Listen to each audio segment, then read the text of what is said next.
the shooter, the person who shot Tupac, did you get to see their face? And was this a person that worked for them? Then one person, he like, you got a radio? You know, he all pumped up. He cut the radio on, and we listened to Snoop on the radio. Snoop is, you know, saying that's Pac on the bush. He'll do a song with Biggie. He'll do a song with Puffy. He'll do all these songs. So Pac was so mad because Pac loved those dudes. He always would ride for them. And he brought it up. He said, man, I just came to fuck with you.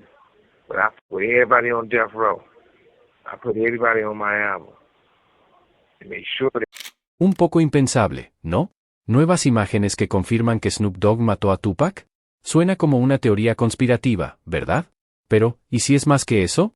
¿Y si todo lo que creíamos saber sobre la muerte de Tupac es una mentira? Millones de fans ahora están cuestionando todo. ¿Están los federales acercándose?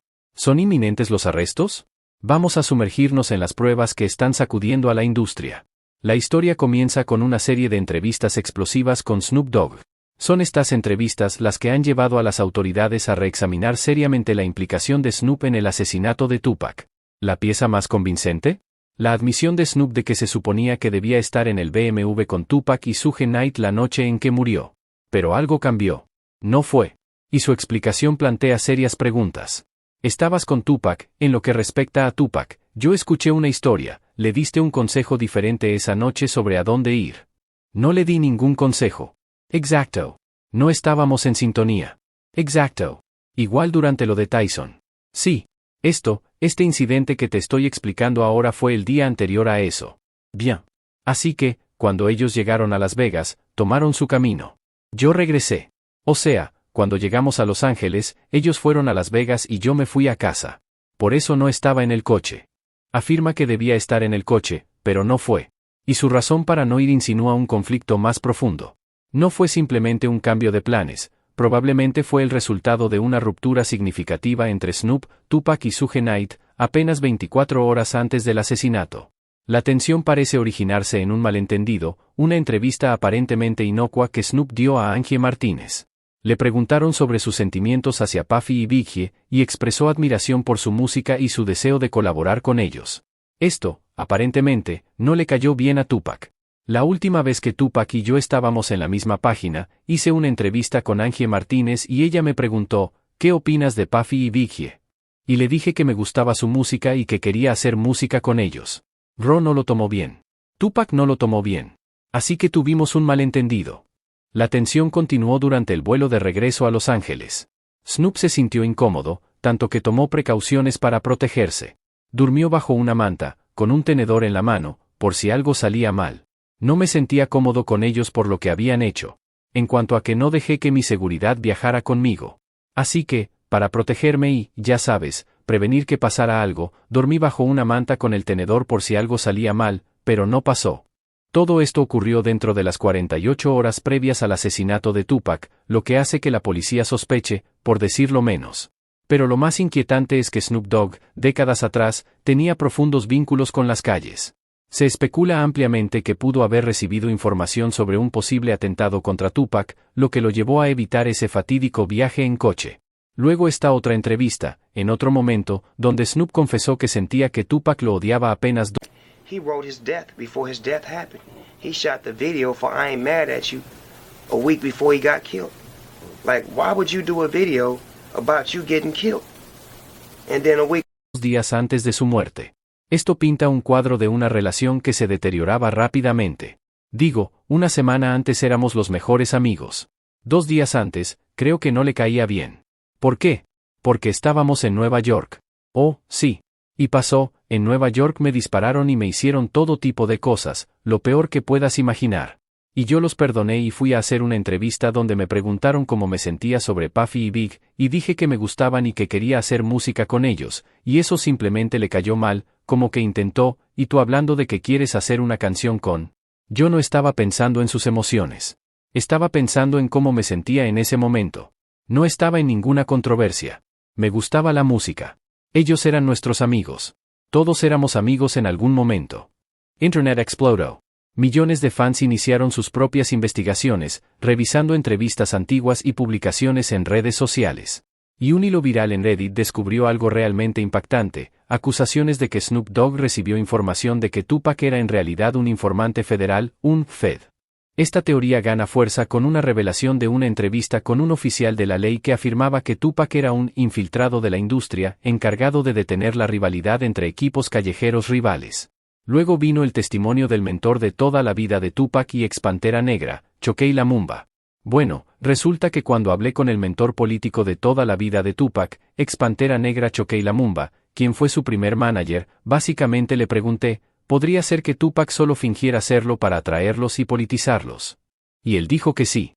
Y que eso era parte de su agenda de Thug Life que ideó junto con su padrastro encarcelado, Mutulu Shakur. Tupac estaba usando eso para lograr que los líderes llamaran a la paz, primero en Los Ángeles, luego en todo California y después en todo el país, y esa era la razón por la que fingía ser de ese tipo, cuando en realidad era un prodigio intelectual.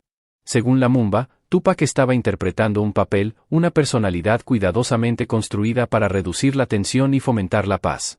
Pero si eso es cierto, ¿por qué Snoop habría evitado estar en ese coche? Si sabía que Tupac era un agente federal, eso explicaría su ausencia. La investigación no terminó ahí. Surgió otra pieza sorprendente de evidencia, una entrevista de 2010 con un rapero llamado Tre, colaborador de largo tiempo de Tupac. Durante la entrevista, después de que se creyera que las cámaras habían dejado de grabar, Tre hizo una declaración críptica. En 2010, el propio amigo de Tupac llamado Tre fue entrevistado sobre el tema de Tupac. Tre y Tupac hicieron álbumes juntos. Salían juntos, todo lo que puedas imaginar. Pero aquí es donde las cosas se ponen interesantes. Después de la entrevista de Tre, el camarógrafo olvidó detener la grabación. Puso su cámara en el suelo y en las imágenes se puede escuchar al entrevistador preguntándole a Tre sobre Tupac. A lo que él responde, la última vez que lo vi, estaba en Cuba. Así que si no estás listo para esto, apártate a la acera. Earl, una última pregunta. Nadie sabe. Sí, estamos bien. Snoop refused to ride with Pac is crazy. Snoop rolled. Estamos bien. Muchas gracias, hermano. La última vez que me vi. Tre afirmó que la última vez que vio a Tupac fue en Cuba. Esto dio lugar a la persistente teoría de Tupac está vivo en Cuba. Alimentando aún más el fuego, un sitio web de noticias publicó un video que supuestamente mostraba a Tupac relajándose en un estacionamiento en Cuba. Hazzoom. Ese es el hombre. Es un outlaw. Y le gritamos tratando de ser amigables y conseguir un autógrafo. Hollback exclusivo, BB. Hollback. Pero el testimonio más extraño proviene del propio Suge Knight. Él ha afirmado repetidamente durante las últimas 2 décadas que Tupac está vivo y bien. Ahora, una entrevista de Suge Knight presenta un caso muy convincente, ya que afirma que Tupac aparentemente estaba bien en el hospital antes de su fallecimiento, diciendo, y cito, cuando salí de ese hospital, Tupac y yo estábamos riendo y bromeando. No entiendo cómo alguien puede pasar de estar bien a estar mal. Quiero decir, cuando salí de ese hospital, Tupac y yo estábamos riendo y bromeando. Así que no entiendo cómo alguien puede pasar de estar bien a estar mal. ¿Así que realmente crees que podría seguir vivo? Voy a decir esto, hermano. Nunca se sabe. Esto contradice los registros policiales, que indican que Tupac estaba en coma cuando llegó al hospital y nunca despertó. ¿Cómo podría haber estado riendo y bromeando con Suge? Sin embargo, hay una razón por la que Suge Knight guardó silencio sobre Tupac durante 10 años. Poco después de la entrevista de 2008, estuvo a punto de morir en un tiroteo en un club nocturno. Este incidente probablemente lo hizo reacio a hablar más sobre Tupac. Sin embargo, en una entrevista de 2008, 10 años después, Suge dijo exactamente el mismo mensaje, que Tupac está vivo y bien. Así que, él estaba consciente camino al hospital. Fue contado camino al hospital. Estaba consciente después de que le hicieron la cirugía. ¿Cuál fue la última cosa que te dijo? Se fueron. ¿Es posible que la muerte de Tupac haya sido orquestada? ¿Está Snoop Dogg implicado? Las preguntas están en el aire. La evidencia, circunstancial pero convincente, pinta un cuadro mucho más complejo que la narrativa oficial. Lo creas o no, una cosa es segura, la historia de Tupac Shakur está lejos de terminar. Esto terminaría apareciendo rápidamente en los titulares. Incluso 50 Cent reaccionó, diciendo, 50 Cent dice que no le gusta Diddy porque hizo que Tupac desapareciera. Es fascinante cómo estas sospechas de larga data, alimentadas por susurros y piezas fragmentadas de información, de repente estallan en la conversación general.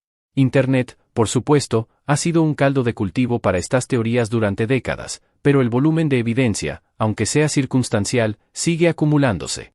Es fácil descartarlo todo como conspiración, como los delirios de fans obsesionados. Pero considera la cantidad de personas involucradas, la red enmarañada de relaciones, los posibles motivos.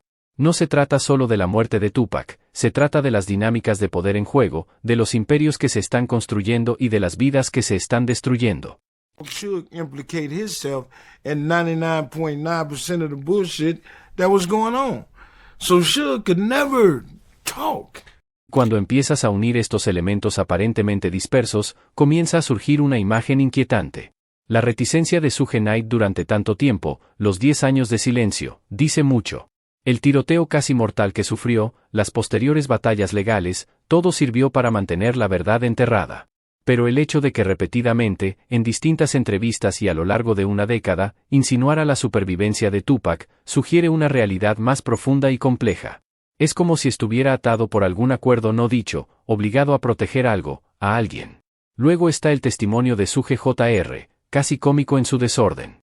Sus publicaciones en Instagram, la rápida eliminación, la posterior avalancha de fotos de Tupac junto a celebridades modernas, ¿fue una filtración genuina, un grito de ayuda o simplemente un intento desesperado de llamar la atención? El hecho de que afirmara ser blanco de alguien, que alguien intentaba silenciarlo, añadió otra capa de intriga a toda la situación. Suge Jr. afirma saber más que nadie y, considerando su conexión directa con la escena del crimen y la profunda implicación de su padre, sus palabras tienen cierto peso. Pero la pregunta sigue siendo, ¿dice la verdad o es parte de un juego más grande y siniestro? Los archivos policiales sobre el asesinato de Tupac, los vacíos, las inconsistencias, son evidentes. La propia línea de tiempo está plagada de discrepancias. Desde el altercado inicial en el MGM Grand hasta el fatídico recorrido por Flamingo Boulevard, la historia simplemente no cuadra. El hecho de que Tupac y Suge fueran vistos en la pelea de Tyson y luego, de repente, necesitaran cambiarse de ropa, plantea serias dudas sobre la autenticidad de la narrativa oficial. Es casi como si alguien estuviera intentando orquestar los eventos para crear un escenario que convenientemente llevara a la muerte de Tupac. ¿Y qué hay del papel de Orlando Anderson? La supuesta represalia por el robo del collar, ¿fue un motivo genuino o una historia conveniente para encubrir? El hecho de que estuviera presente en la escena y que sus movimientos fueran rastreados por cámaras de vigilancia sugiere un nivel de planificación y coordinación difícil de ignorar. La idea de que un simple robo de collar pudiera escalar hasta un asesinato es simplemente inverosímil. Algo mucho más significativo estaba en juego. El testimonio de K.D., inicialmente descartado como los desvaríos de un joven atrapado en una situación caótica, ahora está siendo reexaminado a la luz de nueva información. Su relato de encontrar a Tupac asomado por la ventana del BMW, aparentemente ajeno al peligro que se avecinaba, es escalofriante. El detalle sobre Tupac intentando alcanzar un arma, la repentina ráfaga de disparos, todo pinta un cuadro de un ataque dirigido, meticulosamente planeado y ejecutado a la perfección. Describe al conductor cruzando a Dre y el momento crucial en que Tupac se inclinó hacia algo. Estos detalles, que emergen ahora tras décadas de silencio, exigen una nueva y exhaustiva investigación. Las grabaciones de interrogatorio policial, compartidas por primera vez durante el juicio de Diddy, son condenatorias. La reacción de K.D. ante la muerte de Tupac, la emoción cruda, la palpable sensación de arrepentimiento, es genuina. You're not exactly finding the cure for cancer here. I mean, everyone already knows who it is. Right.